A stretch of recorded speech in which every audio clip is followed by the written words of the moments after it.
function of the superhero. Or How to Stage a Nightmare as an Opportunity for Personal Growth, published October 1st, 2023 by Zachary Newell. Superheroes have undoubtedly demonstrated their potential for organic contribution of positive cultural value in contemporary society as a secular equivalent to the fables, myths, fairy tales, parables, folklore, and other traditional narratives that, in historical societies, served a similar function of contributing to personal and societal development. Just as those traditional narratives conveyed moral lessons in the past, superheroes' struggles with complex choices and ethical dilemmas communicate moral values to their readers and initiate critical discussions about right and wrong. Their journeys of self-discovery mirror the ancient function of myth in offering audiences a model through which the individual can relate to the world, while at the same time demonstrating that courage and perseverance can enable the individual to triumph despite overwhelming odds. Such tales help inspire readers to confront their own difficulties, and those of society, with determination, even while seeming only to provide escapism. Perhaps it's because of the importance I ascribe to stories in reference to which people both craft their own identities and interpret our shared world, that the niche controversy of Comicsgate became such a hobby horse for me. As frequent readers have seen, however, it didn't take long for that amusement to develop into a genuine concern about social engineering in the arts and entertainment and its deleterious effects on contemporary culture, undermining, in the case of comic books, the potential for the organic positive impact of the superhero genre. But certainly the importance I ascribe to stories accounts for why I've seeded the outline of a narrative into the captions for some of the AI-generated images with which I've decorated Radio Free Pizza's dispatches. As best I can tell, Pizza Man delivers meals among unhappy victims of American duopoly, all of them dressed in ragged camouflage as they wander one of many U.S. cities decaying after decades of austerity and neglect. On the balcony of a luxury penthouse above them, the corporatarchs of the capital order drink cocktails while devising economic policies that maintain structural imbalances for their own profit even as they impoverish the masses. These technocrats employ operators from the Alphabet Agency to provoke the superpowered woke folks into transforming into hulking juggernauts of outrage who upend civil society and whose outbursts prevent the unhappy masses from uniting to overthrow their unelected overlords. Meanwhile, third world workers are chained to the assembly line on a factory floor as they manufacture identities for first world consumers to purchase and discard with abandon, though, in fact, these products fuel the aforementioned outbursts. Additional characters include the humanoid mystery woman, assembled from modular components, perhaps indeed from those same products, and the ubiquitous communist, with an ideology so dangerous that the capital order redefines it as synonymous with its historical antonyms to prevent him from advocating for it. Makes perfect sense to me, though if I told anyone that story and described it as an allegory for modern American society, they might call it a long reach. It's silly, of course, and I can't claim to have planned that story out in any fashion. Instead, I generated each image ad hoc, according to whatever necessity I perceived at the time to include a visual complement at a given point in the text. Remember, of course, that I said I've decorated these dispatches with them, with everything that word implies about their necessity. The above narrative's cohesion, such as it is, arises naturally enough. Though naming conventions imply he's a superhero, Pizza Man, an apparent self-insert, though I don't deliver pizzas nor fantasize about it, doesn't perform too many heroic acts or do much of anything besides cook food and deliver it. In fact, I believe the only other thing he's done so far is stand off against the woke folks while operators from the Alphabet Agency observe that confrontation. I must have been afraid of getting canceled or something to imagine that some progressive activist might come for me. But that's at least enough to infer, since every hero needs a villain, that Pizza Man's rogues gallery comprises the woke folks, the Alphabet Agency that provokes them, and the corporatarchs who engineered their abusive relationship. Therefore, I present that narrative as an example of how superhero stories fulfill the same function as the ancient fable: Pizza Man's relationship to society's difficulties, as symbolized in his rogues gallery. Both stages the modern context of working-class life under late-stage American capitalism, and provides a bare-bones template with which readers can take their own account of how they themselves relate to the forces staged in that narrative. Of course, the allegory isn't a perfect match to proven reality. As I recall, I couldn't irrefutably demonstrate that the U.S. intelligence community, symbolized in the Alphabet Agency, has any links to the organizations and public figures that have advocated in the last decade for social justice within the framework of identity politics, symbolized in the woke folks. Neither do I think I've yet investigated whether or not the personalities of a supranational predator class imposing a neoliberal technocratic ideology, symbolized in the corporatarchs, have any command over intelligence agencies. That's all to say I'd do well to avoid painting everything with the same brush. It's absurd to imagine that, for example, some board of authoritarian plutocrats issued a secret edict informing broadcast anchors, liberal politicians, and ChatGPT programmers of an updated definition for woman, with the specific intent of redirecting the energies of progressive reformists away from economic populism. Certainly, one shouldn't mistake the allegory for a clinical account, and despite what the narrative available in these captions may imply, I know of no intelligence agency operating any cyber command to enforce a standardized language or prevent the use of a minor dialect with the explicit goal of limiting public discourse. Nonetheless, the setting and characters of the allegorical narrative communicate both the tensions between the individual and society and those between the forces shaping that society. Thus, the narrative invites its audience to critically consider them all, both in isolation and in concert. Whatever imperfections a given allegory might have, comprehending and reflecting critically on its narrative still serves a useful purpose. To further explore that function of the narrative, to explore, that is, how the staging of those tensions within a story invites its audience to critically evaluate the figures symbolized within it, and how this function operates within the superhero genre, I'll turn to a constructionist model of ethics known as the theory of dyadic morality. Interestingly, my introduction to the theory comes with a distant connection to one event from the past decade that galvanized some of the loudest demands for social justice from the American public: the 2020 murder of George Floyd in police custody in Minneapolis. The following year, while covering the trial of former police officer Derek Chauvin, a director for a local broadcast station spoke to me under condition of anonymity, meaning the director didn't want to talk about it on Better Futures, on what was then, I suppose, an event controversial enough to warrant concern about reprisals for speaking one's mind. Off the record, that director suggested that the initial public outcry over Floyd's murder and the later outcome of Chauvin's trial both stemmed from the success of the news media, in the case of the former, and of state prosecutors, in the case of the latter, in leveraging narrative frames to encourage a particular moral judgment. For more information, that director referred me to The Theory of Dyadic Morality, Reinventing Moral Judgment by Redefining Harm, Poisson 2017, by Chelsea Shine and Kurt Gray.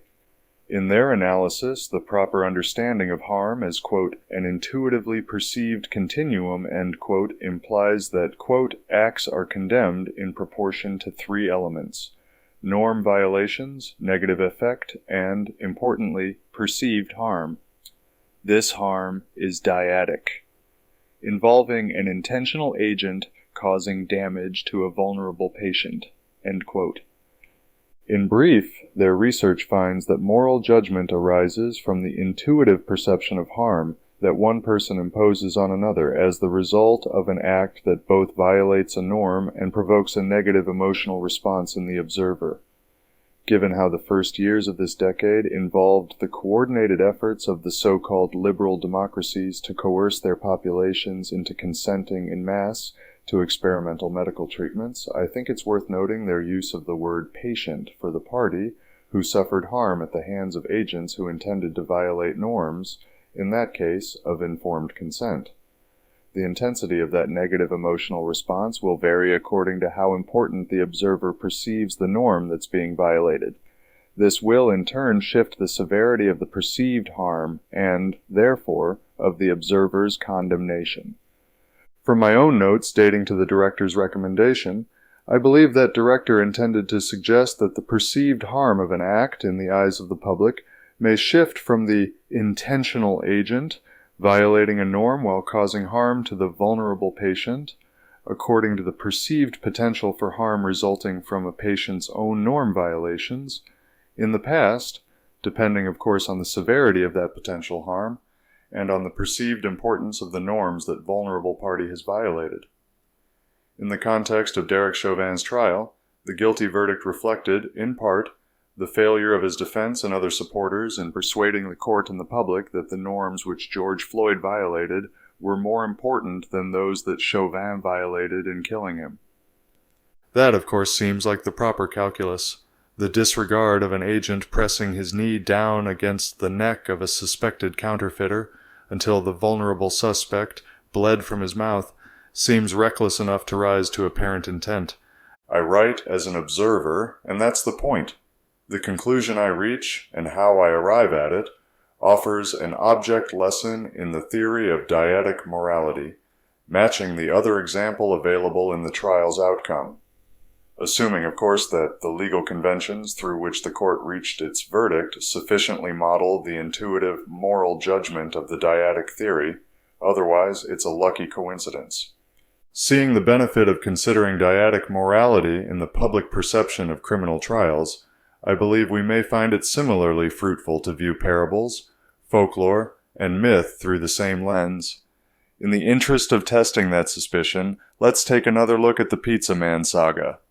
In delivering pizzas to unhappy citizens living in a decaying metropolis, we could say at least that Pizza Man fulfills the role of the superhero in another way besides his name.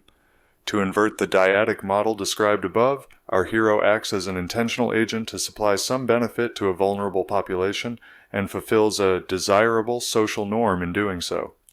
Both Pizza Man and the unhappy citizens, however, suffer harm from the disruptive outbursts of the woke folks, upending civil society in outrage over the harm suffered as a result of injustice perceived as a social norm.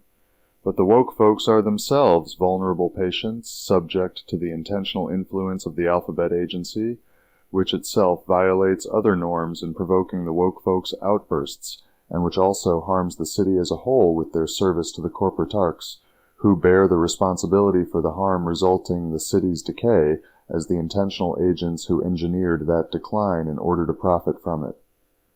I've suddenly realized that this saga is missing any characters to represent proponents of traditionalist, reactionary ideologies. I'll have to correct that. While the forces symbolized in Pizza Man's rogues gallery are perhaps too niche of a concern for the hero to become an internationally recognized cultural touchstone, and if that's not the obstacle, surely another will hinder that ascent. Here we see nonetheless how the superhero genre fulfills another function of ancient folklore in staging social concerns. These narratives address contemporary issues such as social justice, discrimination, and environmental crises. See the hyperlinks for my chosen examples of superheroes whose sagas stage each concern. In doing so, they turn a mirror to society and encourage their audiences to reflect critically on the challenges they face as a collective and how they relate to those challenges personally. Though I champion here the value of the superhero genre as a platform for contemporary social commentary, the narrative of the Pizza Man saga, the social, political, and economic forces it stages, and the moral judgments that this staging provokes, reveals my opinion of social engineering. As the subtitle of this dispatch implies, I consider it nightmarish, both the conditions that allow for it and those that result from it. In the case of Comicsgate, my negative emotional response to the thought of social engineering in the editorial boards of mainstream superhero comics outweighs my support for inclusivity, particularly since the surrounding demands for managing intellectual property render that corporate progressivism difficult for me to accept as genuine.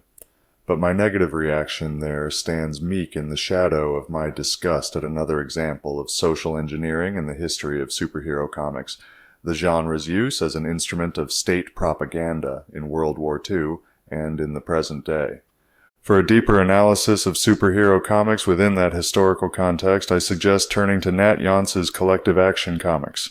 This fantastic podcast analyzes superhero comics from a radical perspective, with its first season covering Justice League, 1987, renamed Justice League International in issue 7, written by Keith Giffen and J.M. DeMatteis, with pencils by Kevin Maguire and inks by Terry Austin.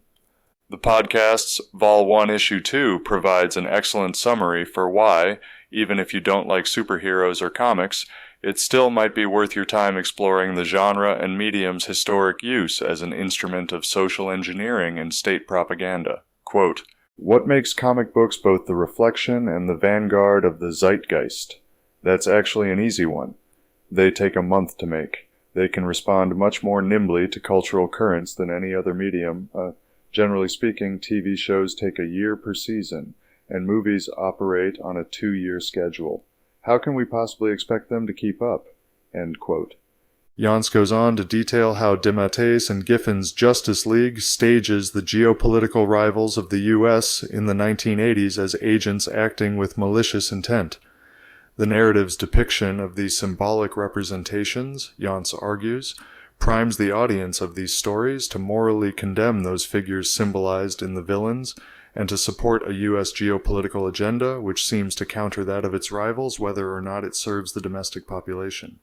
As its first season continues, Collective Action Comics speaks also to why the conventional elements of superhero comics, in addition to its production demands, make these stories such useful windows into the popular unconscious.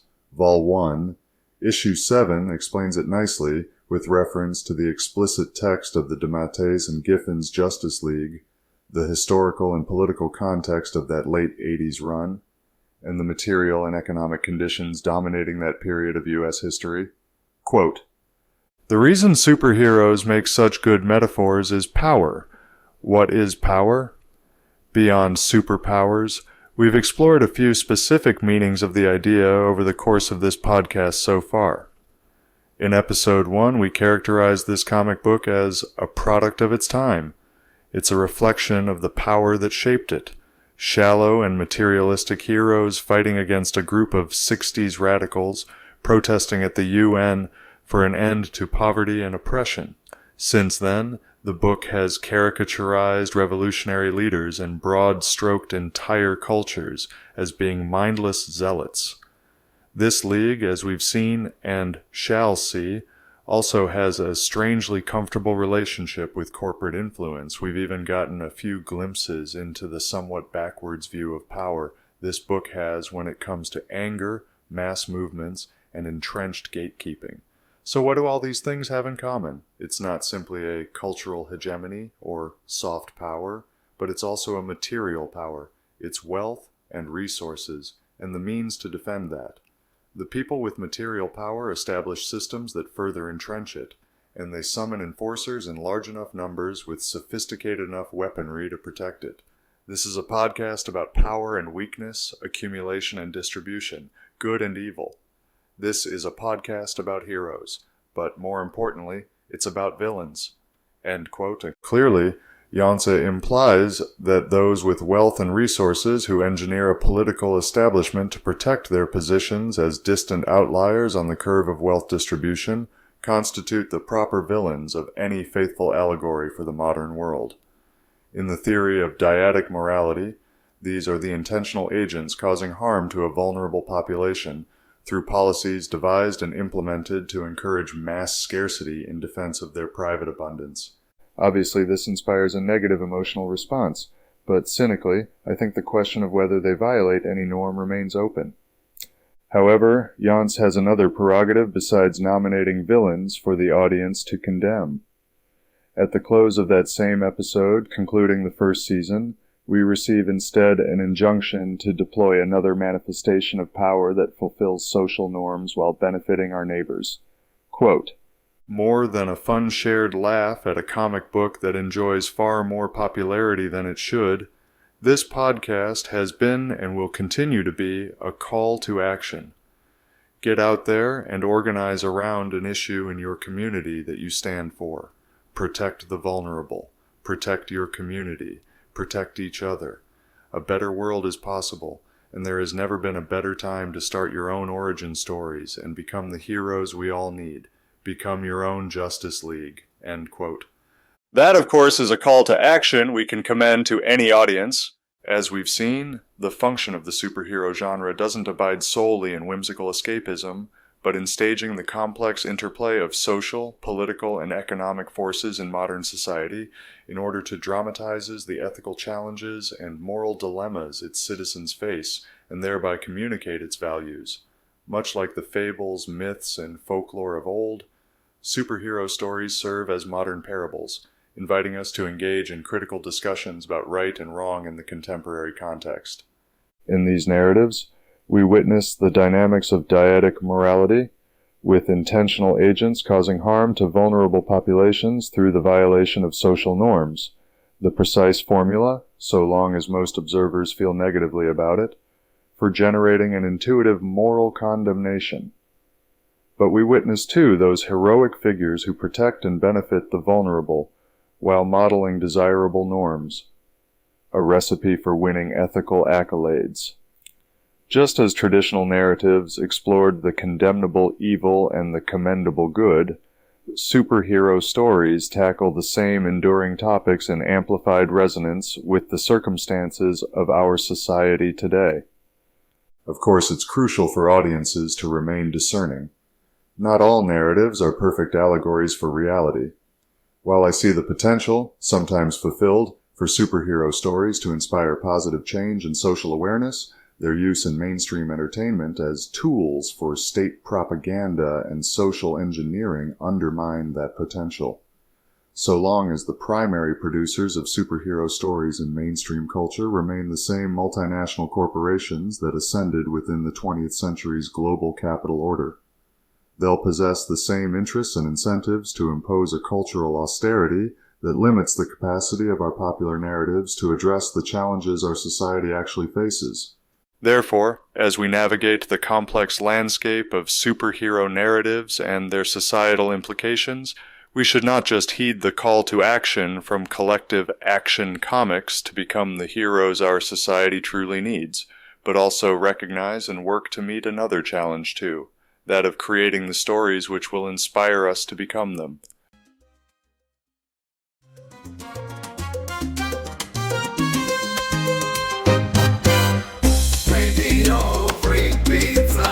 Radio Free Pizza is a reader-supported publication and listener-supported podcast. To see all our work, visit www.radiofreepizza.com or search for Radio Free Pizza on all your favorite social media and podcast platforms. You might even find a button to click that says subscribe. And if you're really lucky, it will let you leave a review. Otherwise, just share a link with your friends or on social media. Thanks for your support. Radio Free Pizza.